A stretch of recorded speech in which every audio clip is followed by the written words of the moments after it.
Thank you very much.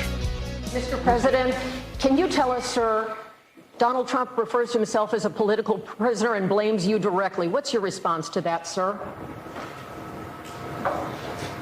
Do you think the conviction will have an impact on the campaign? Dude, he's We'd creepy. love to hear your thoughts, sir. Should he be on the ballot, sir? He can't walk. He turns around and smiles. Was he doing that? He was trying to do that to be a snob, to be snarky, and he ended up looking like a possessed old person in a horror film. You know, Kane says that old people are not innocent. That's what he says. In this case, yes. Welcome back. Whoa, welcome back to the program. Top of the third hour with you, Dana Loesch. It's Friday. I want you to go into the weekend knowing that it's going to be okay, folks. It's going to be okay. We got appeals process. It's going to be okay unless you don't go out to vote. Then it's not going to be okay. Let me actually, hold up. First off, you can listen coast to coast, stream the radio show, watch us on channel 347, DirecTV, X, Rumble, YouTube, Facebook. There's a chat as well. It's going to be okay unless you don't go vote. And then it's not going to be okay. Then it's not. I can't make any promises. It's up to you. Can you go out to vote? Can you make sure that make sure everyone in your circle, everyone you talk to, make sure they're registered to vote and that they go vote? That is your job. You have one job. Make sure that they go vote. Be that person. Aggravate the hell out of people until they go vote. You see? And don't look, and this is where I'm going to take full advantage of everything that's offered. Yes, it's November 5th. If you can early vote, early vote. Make sure people go out and early vote. I agree. I think it should be a national holiday, but it's not, and Democrats want it this way, so make it to where we have such a turnout that they want to only have one day too. See? You have to turn out with such force that they are terrified of what the results are going to be. And as I've said before, look, I've done election coverage for 20 years. I have been on the ground in numerous battleground states. I am telling you from my experience, when Republicans lose, it's not because there are more Democrats in the area that outnumber Republicans. It is because Republicans don't turn out to vote every single time. And again, I live in one of the most conservative areas in Texas. In fact, our district is the last red urban district. Large red urban district in the country. Super conservative, and yet the last election, this was it 2022? 2020? Yeah. Maybe 2020. Ted Cruz lost to Beto O'Rourke by 2,300 something votes. It was I can't remember, it's 2,300 something. Yeah. And it wasn't because there are more Democrats that live here. The California exodus had nothing to do with it. It's because Republicans who were registered to vote literally didn't go out and vote. And you can go to the Secretary of State's website and get all that information. It's public record. Yeah. Georgia, we lost the Senate because the special election, the turnout was less than what it was in 2016. It was less than what it was in 2020 for the general. That's a fact. It's crazy. You've got to turn out to vote. So I want you to realize it's up to you. It's still in your hands. You don't need anyone to save you. You can save yourselves. Go out and vote. Make sure everybody can vote. That's your job. And I'm going to say this every single day from now on. I'm going to make it to where you're like, oh my gosh, and you're going to start repeating what I say because you're going to know what I say before I say it. Make sure you go out and vote, and everyone around you is registered to vote, and they go vote too. Now, that being said, the verdict was dumb. We're going to talk to Ken Paxton about what needs to be done now, because now it's going to be coming on the AGs, Republican AGs. Thankfully, we have some generals out there, good generals, and we're going to talk to Ken Paxton about this. But remember, America loves a comeback story. America loves an underdog. And America was born with a fighting spirit, and we respect rule of law.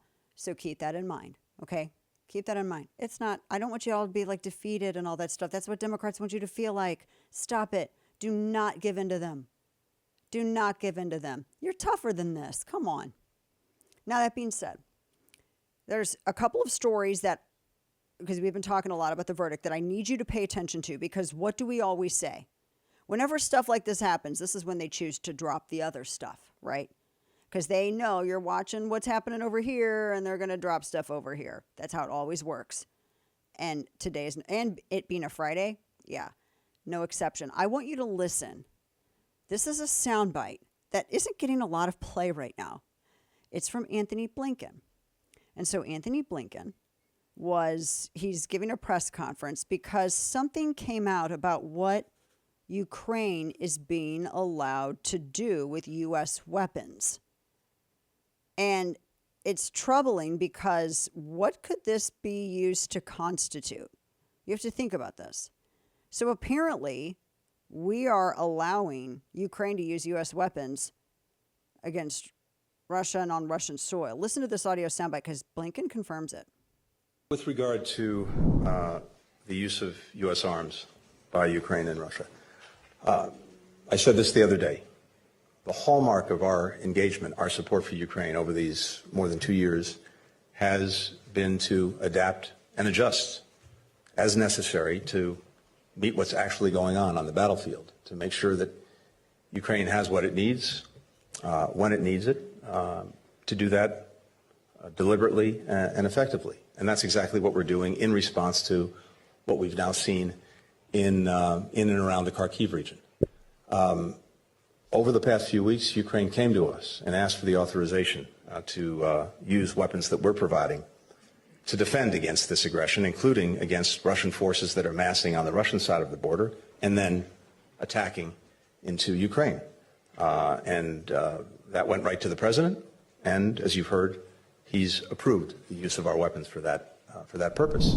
Politico first broke this story. They said in the last few days, the U.S., now this is a change of course. It's a big reversal.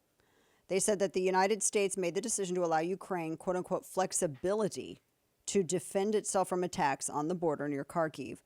And that's now confirmed by Antony Blinken. They said that Ukraine can now use American-provided weapons like rockets and rocket launchers to shoot down Russian missiles heading towards Kharkiv. Now, why is this a shift? There is an exclusion, by the way. The official said Ukraine cannot use those weapons to hit civilian infrastructure or launch long-range missiles like the Army Tactical Missile System to hit military targets deep inside Russia. I'm sure that's all going to be followed, I'm sure. Now, it's a big reversal and important because the administration previously opposed this because they said it would escalate the war. And they claimed that it would directly involve the U.S. in the fight. Now they've done a complete 180.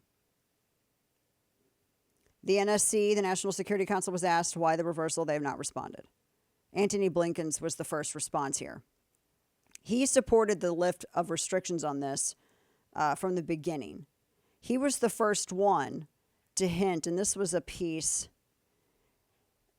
They first started reporting this a couple of days ago because they said that Blinken's language was signaling an openness to allowing Ukraine to hit Russia with U.S. weaponry.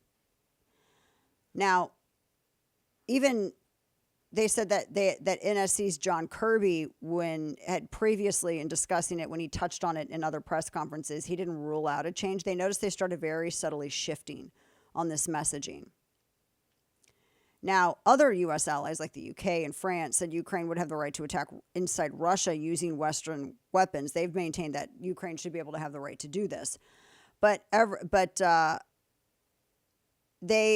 It is a huge shift, and they're attributing worsening conditions for Ukraine on the battlefield as like Russian advances, and they have a better position in Kharkiv now.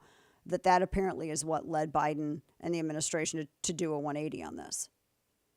So now the question is Russia going to claim that this constitutes direct U.S. involvement? Does it constitute direct U.S. involvement? I mean, it's more than just arms. It's missiles and rocket launchers.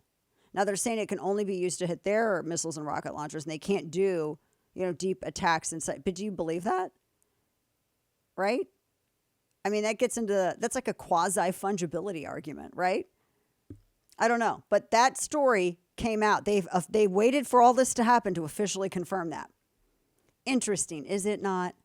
Don't you find that interesting? They waited till all that came out before they confirmed it.